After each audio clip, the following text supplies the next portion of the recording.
शाम होते ही सभी तोते वापस उसी पेड़ पर जा बैठे, लेकिन जैसे ही उनके पंख और पंजे डालियों से छुए वे गोंद में फंस गए और वहीं चिपक गए। पेड़ की हर शाखा पर गाढ़ी गोंद लगी थी। सारे तोते बुरी तरह जकड़ चुके थे। उनके साथ राजकुमार रुद्रसेन भी फंस गया था। डर के मारे सबने अपने राजा से सहायता मांगी। एक तोता कांपती आवाज में बोला, हे राजन, कुछ कीजिए, नहीं तो सुबह बहेलिया आएगा और हमें पकड़कर मार डालेगा। यह सोचकर सभी घबरा गए। तभी राजकुमार ने सबको शांत किया और कहा, ध्यान से सुनो, जब सुबह बहेलिया आए तुम सब मरने का नाटक करना। वह तुम्हें जमीन पर फेंक देगा और जैसे ही मौका मिले उड़ जाना, बाकी मैं संभाल लूंगा। सभी ने उसकी बात मान ली और डालियों से ऐसे लटक गए मानो उनमें जान ही न हो। अगली सुबह बहेलिया आया। उसने देखा सारे तोते मर चुके हैं। उसे अफसोस हुआ कि उसका सारा शिकार एक ही रात में खत्म हो गया। इसलिए वह एक एक करके सब तोतों को पेड़ से निकालकर जमीन पर रखने लगा। जैसे ही सही मौका आया, नीचे पड़े सारे तोते झट से उड़ गए। बहेलिया हैरान रह गया। उसने देखा बस एक ही तोता अब भी पेड़ पर लटका है, वही राजकुमार। जिन तोतों को वह मरा समझकर नीचे फेंक चुका था वे सब भाग चुके थे। बहेलिया बड़बड़ाया, यह सब मिलकर मुझे धोखा दे गए। उसने पेड़ की ओर देखा और गुस्से में बोला, यह सब तेरी ही चाल है। चल, अब मैं तुझे रानी के पास ले जाऊंगा और बेच दूंगा। मुझे 1000 सोने के सिक्के मिलेंगे। यह सोचकर बहेलिया खुश था। वह उस तोते को लेकर चल पड़ा। रास्ते में तोता बोला, तुम मुझे कहां ले जा रहे हो? बहेलिया हंसते हुए बोला, रानी के पास 1000 सोने के सिक्के मिलेंगे। तोता बोला, अगर मैं तुम्हें 5000 सोने के सिक्के दिला दूं तो क्या तुम मुझे रानी को नहीं बेचोगे? बहेलिया चौंक गया, बोला, 5000 सोने के सिक्के मिलेंगे? किस सिक्के? कैसे? तोता बोला, राजा धर्मपाल वही हैं, मुझे उसी के राज्य में बेचो। मेरा मूल्य मैं स्वयं बताऊंगा। बहेलिया उसकी बात मान लेता है और रानी के पास ले जाने की जगह राजा धर्मपाल के राज्य के मेले में तोते को बेचने चला जाता है। राजा धर्मपाल के राज्य में यह नियम था, अगर किसी का सामान शाम तक न बिके तो राजा स्वयं आकर उसे खरीद लेता था। बहेलिया तोते को लेकर बाजार में पहुंच गया। जब कोई व्यक्ति तोते को खरीदने आता और पूछता, यह कितने का है, तो बहेलिया कहता, तोता अपना दाम खुद बताएगा। तब तोता इतना अधिक दाम बता देता कि कोई भी उसे खरीद ही नहीं पाता। ऐसे ही करते करते शाम हो गई। सभी लोग अपनी अपनी दुकानें समेटकर चले गए। पूरा बाजार खाली हो गया। बस एक कोना था जहां बहेलिया और उसका तोता अब भी बैठे थे। उधर राजा धर्मपाल ने अपने सिपाहियों को आदेश दिया, जाओ देखो कहीं कोई सामान बचा तो नहीं।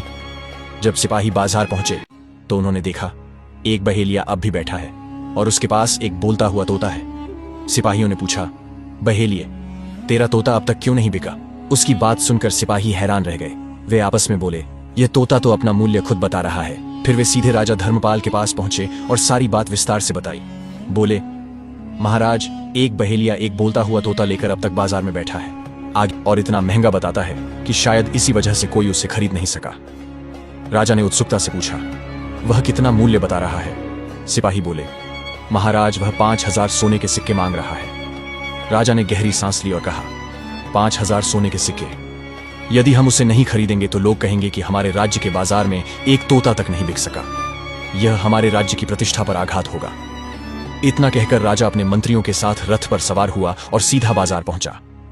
वहां पहुंचते ही राजा ने उस बहेलिया से पूछा, अरे भाई, इस तोते का मूल्य क्या है? बहेलिया हाथ जोड़कर बोला, महाराज, इसका मूल्य तो यह तोता स्वयं बताएगा। राजा ने तोते की ओर देखा और पूछा, बताओ तुम्हारा मूल्य क्या है? तोता बोला, राजा साहब, जो मुझे 5000 सोने के सिक्के देगा वही मुझे खरीद पाएगा। यह सुनकर राजा मुस्कुराया, फिर अपने सिपाहियों को इशारा किया। उन्होंने 5000 सोने के सिक्के लाकर बहेलिये को सौंप दिए और राजा उस अनोखे तोते को लेकर अपने महल लौट आया। वह तोता असल में कोई साधारण पक्षी नहीं था। वह तो स्वयं एक बुद्धिमान राजा था। वह राजा धर्मपाल को समय समय पर ज्ञान की बातें बताने लगा। जब भी किसी संकट की आशंका होती तो वह पहले ही बता देता, महाराज, आप पर यह संकट आने वाला है। धीरे धीरे उस तोते की बुद्धिमत्ता और सेवा भाव से सब लोग उसे बहुत प्रेम करने लगे। जब यह बात रानियों को पता चली कि राजा ऐसा अनोखा तोता लेकर आए हैं जो बोल भी सकता है और अच्छी अच्छी बातें करता है, तो वे उत्साहित हो उठी। जब राजा रात के समय शयन कक्ष में आए, रानियों ने राजा से कहा, महाराज, उस तोते को हमारे पास भी भिजवा दीजिए, हम भी उससे बात करना चाहते हैं। अगले दिन ही राजा ने अपने मंत्रियों से कहा और वह तोता रानियों के पास भेज दिया गया। रानियों ने जब उससे बातचीत की तो वे बहुत प्रसन्न हो गई। उसकी समझदारी और बोलचाल की मधुरता ने सबका मन मोह लिया। रानियों ने हंसते हुए कहा, वाह रे तोता, इसीलिए तो तुझे महाराज ने 5000 सोने के सिक्के देकर खरीदा है। राजा धर्मपाल की एक पुत्री थी, रूपवती। वह रूप की राजकुमारी थी। उसकी सुंदरता स्वर्ग की अप्सरा के समान थी। उस राजकुमारी को जादू की विद्या आती थी। वह भगवान की पूजा में रमी रहती थी और लोगों की भलाई के लिए तंत्र साधनाएं भी करती थी। इसी कारण से किसी तांत्रिक साधु या बुरी शक्तियों का राज्य पर कोई प्रभाव नहीं पड़ता था। सभी प्रजा सुख शांति से रहते थे। जब रानियों ने देखा कि वह तोता कितना बुद्धिमान और प्रिय है, तो उन्होंने अपनी पुत्री रूपवती से कहा, आज से इस तोते का ध्यान तुम रखो, और हां, कल सुबह इसे अच्छे से नहलाना भी। राजकुमारी को भी वह तोता बहुत भाने लगा। अगली सुबह जब सूरज की किरणें फैलने लगी, राजकुमारी तोते को लेकर उसे स्नान कराने चली गई। वह बड़े स्नेह से उसे नहलाकर खुद भी स्नान कर महल से कुछ ही दूर स्थित भगवान विष्णु के प्राचीन मंदिर पहुंची, जहां वह नित्य पूजा करने जाया करती थी। मंदिर के अंदर पहुंचकर वह पूजा पाठ करने लगी और तोते को बगल में रख दिया। जैसे ही वह भगवान विष्णु का मंत्र उच्चारण करती है, वैसे ही राजा रुद्रसेन अपने वास्तविक रूप में आ जाता है। जैसे ही पाठ समाप्त कर वह आंखें खोलती है, वह सामने रुद्रसेन को देखकर चौंक जाती है और कहती है, आप कौन हैं? आप इस प्रकार यहां कैसे प्रकट हुए? रुद्रसेन कहता है, हे राजकुमारी, मैं आपको रात में सब कुछ बता दूंगा। आप फिर वही मंत्र दोहराइए तो मैं पुनः तोते के रूप में आ जाऊंगा। राजकुमार ने कहा, आप यही मंत्र पढ़िए, मैं अपने वास्तविक रूप में आ जाऊंगा। राजकुमारी यह सब देखकर हैरान हो जाती और गहरी सोच में पड़ जाती कि यह सब क्या हो रहा है। उसके बाद वह उसी मंत्र का पुनः उच्चारण करती, जिससे राजा रुद्रसेन फिर से तोते के रूप में बदल जाता। राजकुमारी उठती, तोते को लेकर जल्दी से महल लौट आती और मन ही मन सोचती कि काश जल्दी से रात हो जाए। वह महल के अपने निजी कक्ष में उस तोते को लेकर बैठ जाती और जिज्ञासा से भरे मन से सोचती, इतना सुंदर युवक, इतना तेजस्वी व्यक्तित्व, उसके साथ ऐसा क्या हुआ होगा कि वह आज एक तोते के रूप में जी रहा है। मंदिर में जब उसने पहली बार राजा रुद्रसेन को उनके वास्तविक रूप में देखा था, उसी क्षण उसका हृदय उन्हें समर्पित हो गया था। वह उनसे प्रेम करने लगी थी।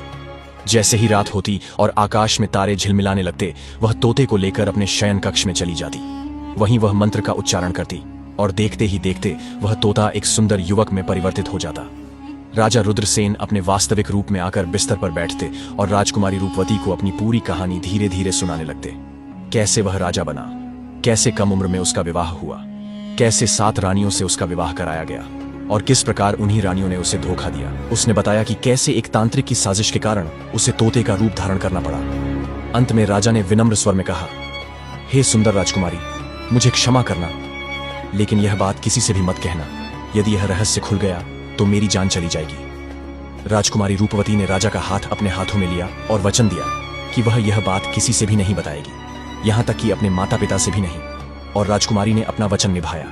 दिन में राजा रुद्रसेन तोते के रूप में रहता और रात होते ही राजकुमारी उसे अपने कक्ष में ले जाकर मंत्र द्वारा उसके वास्तविक रूप में बदल देती। दोनों साथ बैठते, बातें करते, एक दूसरे को समझते और इसी तरह धीरे धीरे राजा रुद्रसेन भी राजकुमारी से प्रेम करने लगा। दोनों एक दूसरे के प्रेम में सराबोर हो गए। उधर राजा रुद्रसेन की 7 पत्नियां अब भी उसकी खोज में भटक रही थीं। उसकी तलाश में वे न जाने कितने निर्दोष तोतों को मरवा चुकी थी, लेकिन राजा कहीं नहीं मिला। अंततः थक हार कर वे फिर उसी तांत्रिक साधु के पास पहुंची और बोली, हे महात्मा, हमारे पति अब तक नहीं मिले, अब हम क्या करें? उसे कैसे ढूंढें और कैसे मारें? तांत्रिक साधु ने अपनी पोटली खोली और ध्यान लगाया। कुछ क्षण बाद बोला, राजकुमार, अब भी तोते के रूप में राजा धर्मपाल के महल में है। उस राज्य में मेरा कोई जादू काम नहीं करता। फिर कुछ सोचकर वह बोला, एक उपाय है, तुम सब नृत्य कला सीखो। हम सब मिलकर राजा धर्मपाल के दरबार में नृत्य करने जाएंगे। जब राजा प्रसन्न होकर कुछ मांगने को कहेगा, तब हम उस तोते को मांग लेंगे। उसके बाद उसे मारना आसान होगा। इसके बाद तांत्रिक साधु ढोलक बजाने लगा और 7 रानियां नृत्य कला का अभ्यास करने लगी। कुछ ही दिनों में वे नृत्य में पारंगत हो गईं और राजा धर्मपाल के दरबार में पहुंची। राजा धर्मपाल को संगीत और नृत्य अत्यंत प्रिय था, इसलिए उसने उनका स्वागत किया। तोते के रूप में बैठे राजा रुद्रसेन ने सब कुछ पहचान लिया। उसने गंभीर स्वर में राजकुमारी रूपवती से कहा, जो ढोलक बजा रहा है वही तांत्रिक है जिसने मुझे तोता बनाया, और जो 7 नर्तकियां हैं वही मेरी 7 पत्नियां हैं। राजा ने आगे कहा, तुम जानती हो कि तुम्हारे पिता को संगीत और नृत्य कितना प्रिय है। ये लोग उन्हें प्रसन्न करेंगे और फिर मुझसे कुछ मांगेंगे, इनाम के रूप में मांगेंगे, और राजा उनको दे देंगे और वह मुझे ले जाकर मार देंगे। यह सुनकर राजकुमारी पूरी तरह से घबरा गई, लेकिन राजा रुद्रसेन ने समझाया कि सुनो राजकुमारी, जब राजा आदेश दे कि तोते को लाया जाए, तुम तब तक मुझे मत देना। जब तक राजा स्वयं ही ना आए तुमसे मुझे मांगने के लिए, फिर भी मुझे मत देना, और इनकार करते हुए तुम उनसे कहना, मैं आपको तोता किसी भी कीमत पर नहीं दूंगी। और जब राजा जिद पर उतर जाए तब गुस्से में आकर मेरा पिंजरा जमीन पर फेंक देना। उसके बाद मैं अपना रास्ता खुद निकाल लूंगा। यह सुनकर राजकुमारी रूपवती ने सिर हिलाया और कहा, हे मेरे प्राण प्रिय, जैसा आप कहें, पर मैं आपको खोना नहीं चाहती। आपसे बहुत प्रेम करती हूं। आपको कुछ भी हुआ तो किसी को नहीं छोड़ूंगी। उधर दरबार में जब संगीतकार का ध्वनि गूंज उठी और रानियां बनी नर्तकी नृत्य करने लगी, राजा उसका बहुत आनंद लिया और बहुत प्रसन्न होकर देखने लगा। नृत्य संगीत समाप्त हुआ। प्रसन्नता से भरे राजा उन सभी से कहते हैं, तुम सभी की जो इच्छा वह मांग सकते हो। तब ढोलकिया बना तांत्रिक साधु बिना देर किए बोला, हे महाराज, जो तोता आपने कुछ दिनों पहले खरीदा है वह हमें दे दीजिए। राजा बिना कुछ सोचे कहाँ ठीक है, और उसने अपने मंत्री को आदेश दिया कि जाओ उस तोते को लेकर आओ। मंत्री सीधा राजकुमारी रूपवती के पास पहुंचा और बोला, राजकुमारी, महाराज ने आदेश दिया है, कृपया वह तोता दे दीजिए। राजकुमारी ने सख्त स्वर में कहा, नहीं दूंगी। मंत्री बोला, कृपया हठ मत कीजिए, ये राजा का आदेश है। राजकुमारी ने कहा, तो आप जाइए और मेरे पिता को खुद यहां भेजिए, वही आएंगे, तभी मैं तोता दूंगी। यह सुनकर मंत्री चुपचाप लौट गया और मंत्री दरबार पहुंचकर राजा को सारी बात बताई। यह सुनते ही राजा धर्मपाल स्वयं राजकुमारी के पास पहुंचा और बोला, बेटी, यह तोता मुझे दे दो। इसे उन नृत्य कला वालों को देना है जिन्होंने आज दरबार में गाना बजाना किया है। राजकुमारी ने शांत स्वर में कहा, पिताजी, यह तोता मैं नहीं दूंगी। राजा को यह सुनकर क्रोध आ गया। उसने कहा, तू कैसी बातें कर रही है? इसे देने का वादा मैंने किया है। राजकुमारी ने जब अपने पिता को क्रोध में देखा तो वह भी गुस्से से भर उठी। उसने बिना कुछ कहे पिंजरे को जमीन पर फेंक दिया। जमीन पर गिरते ही पिंजरा टूट गया और उसमें बैठा तोता अचानक एक चावल के दाने में बदल गया। यह दृश्य जैसे ही तांत्रिक साधु ने देखा, वह तुरंत कबूतर का रूप धरता है और उस चावल के दाने को खाने के लिए लपकने लगता है। उस चावल के ढेर में जो एक दाना था वही असल में राजकुमार रुद्रसेन था।